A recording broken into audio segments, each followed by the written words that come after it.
Some people want to tick a certain ethnicity off of their bucket list. Hi guys, welcome back to my channel.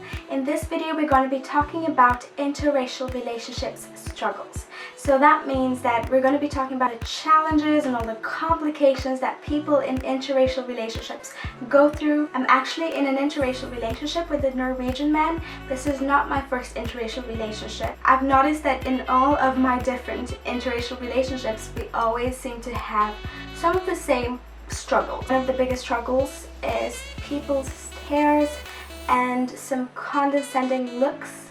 You do tend to get quite a lot of looks actually.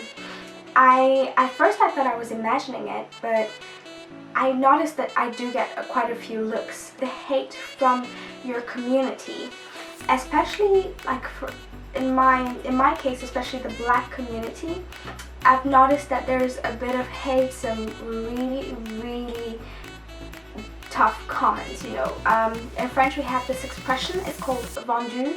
It means sold. So a lot of times when we see somebody dating, a black person dating outside of their ethnicity, there is a tendency to call them vendu. It means you're sold, like you're no longer authentic, you're no longer one of us. It's not a great expression actually when somebody calls you a vendu. On YouTube, if you do showcase your interracial relationship or your interracial family, you also have some really strange comments from people, you know, people who tell you you're self-hating, you're a slave worship, whatever, slave something. I've seen quite a lot of strange comments and I'm just like, okay, this is way too much. We need to dial it down 10 or 15 notches. Now that I'm a mother and we're raising our child with all the different cultures, I find that there is a difference in parenting methods, you know, especially the only thing I can compare to is the African way and the European way. You know, we have different ways of doing it, you know, so that is definitely a huge struggle for those who are planning on having kids or those who actually have kids.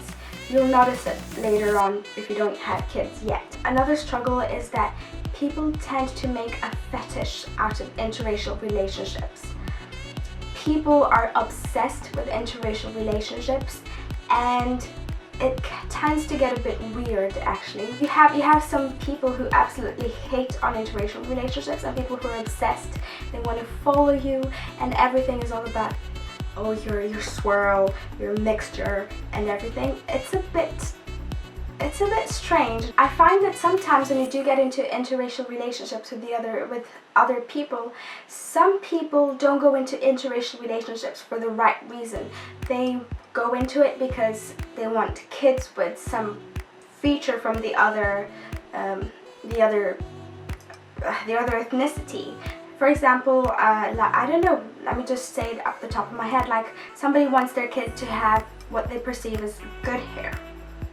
So they go and date somebody who they think has good hair. Let's say they date a Chinese or an Indian because they want their child to have good hair. And some people want to tick a certain ethnicity off of their bucket list. Let's say a black person is like, oh my gosh, I really want to date an Asian. I've never done that and I just like to see what it is like. Or, you know, it's just like it becomes a bit of a bucket list or a bit of a fetish and they don't really get into these relationships for the right reason. The other one is having to explain your culture to your partner. I found that to be actually one of the most challenging things for me, is that, you know, the cultures are so different. And for example, circumcision. In my culture, we do circumcision. And I'm not saying it's great, I'm not saying it's bad, I'm just saying that we do it. And so, you know, other cultures don't really understand why, you know, like why do you have to do this? And then, for example, let's say food, when it comes to our food preferences, you know, it's so difficult to start explaining stuff from your culture, your culinary history to the other person, especially if the other person is not very, doesn't receive your culture well or doesn't want to actually learn about it. It could be a make it or break it deal for the relationship. It could be a huge deal breaker, actually, I believe. It's very important to go in with an open mind and to try to learn as much about the other culture as possible, especially if you guys plan on being together for the long run, and especially if you guys plan on raising children. It's very important. On that note, I feel like when you have children and you guys are in an interracial relationship, the child could have a bit of an identity crisis or an identity confusion as to which culture they belong to. Let's say that, I don't know, let's say that you have an Asian and a black mixed child, so obviously the parents would be Asian and black.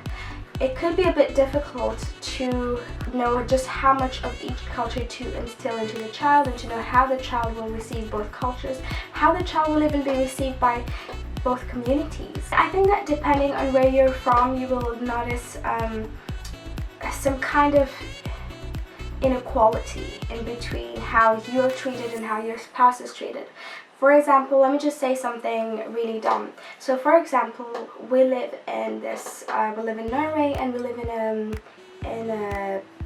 a suburb, you know, and sometimes I notice that when I'm walking with my partner, he's greeted like we meet somebody that we don't know, and the person says hello to him, and then I say hello, and the person just looks at me and continues walking. So I hope I've covered the most essential. I know I haven't covered everything. If you guys have more struggles, write them down in the comments below. Let's commiserate. Let's just hold each other up and and let's embrace this. Let's embrace these struggles, because they only make our relationship that much stronger. I hope you guys enjoyed this video. Thank you so much for watching. Bye bye.